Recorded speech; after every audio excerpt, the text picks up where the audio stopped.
It's been nearly 3 years since the Taliban took over Kabul on August 15, 2021. The event changed the South Asian nation in many ways, with the most profound impact being experienced by the Afghan women. From Kabul to Kandahar, Afghanistan's women navigate a landscape of shattered dreams under Taliban rule. Forozan Kohestani, once an NGO worker, now battles economic turmoil as she strives to keep her cake factory running. In a nation gripped by crisis, her story illuminates the resilience and determination of Afghan women in the face of adversity. Imagine a world where dreams are shattered and the sky falls apart into countless fragments. This became the stark reality for Afghanistan when the Taliban regime seized control. The impact on women was especially devastating.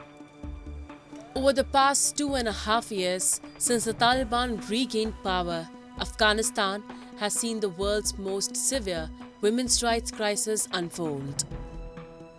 This regime has methodically stripped women and girls of their fundamental rights, affecting their education, employment, freedom of speech and movement, and political participation, among many other freedoms.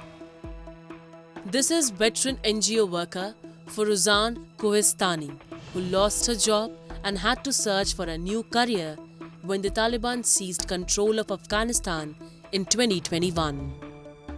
Determined to make a difference, she founded her own cake factory, aiming to provide a lifeline for Afghan women unable to work under the new regime's restrictions.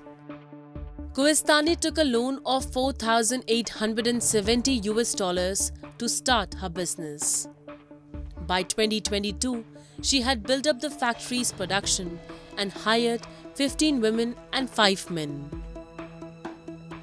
قبلا در حکومت جمهوریت ما در یکی از دفاتر وظیفه داشتم. زمانی که وظیفه خود از دست دادم تصمیم گرفتم که چی کار کنم. بیکار مانده نمیتونستم، بتانم خدمت هم برای خود و هم برای جامعه خدمتگزار باشم در هر حالت، در هر شرایطی.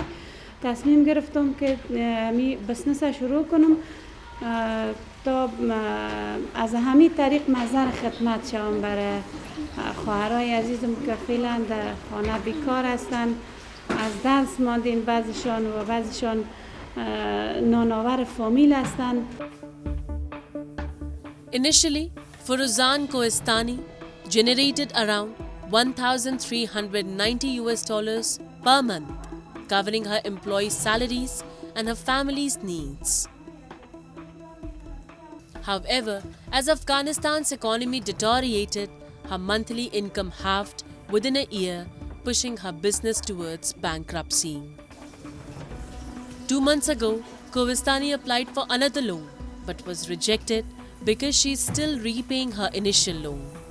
Desperate to save her business, she is now seeking financial help from friends. وقتی به بانک مراجعه میکنیم که ما قرضه بگیریم، بانک بر ما میگه قوالی شرعی داشته باشی، قوالی خانه را بیاری.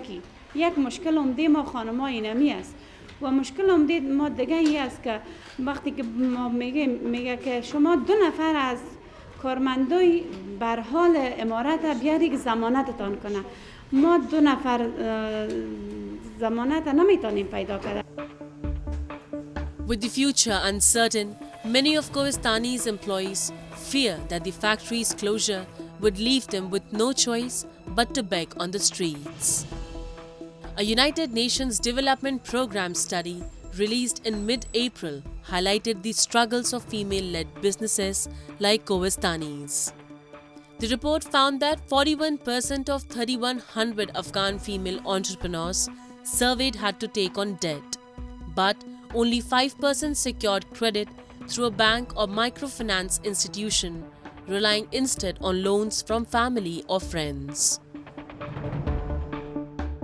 Low demand for their goods, a restricted ability to export due to these payment blockages, inability to access inputs again for their businesses, Real challenge is accessing finance, and that's something we talk about in the report which we published. Only 5% of these women entrepreneurs are able to get loans from banks, and there are major restrictions on their movement and their ability to do business because of discrimination and so on. The UNDP study also revealed that over 70% of Afghan female entrepreneurs cannot travel to local markets without a male guardian. Although the Taliban have not formally banned women from working, they have imposed severe restrictions, including barring many female aid workers, closing beauty salons, and limiting women's movement and employment opportunities. Despite these challenges, some female entrepreneurship continues.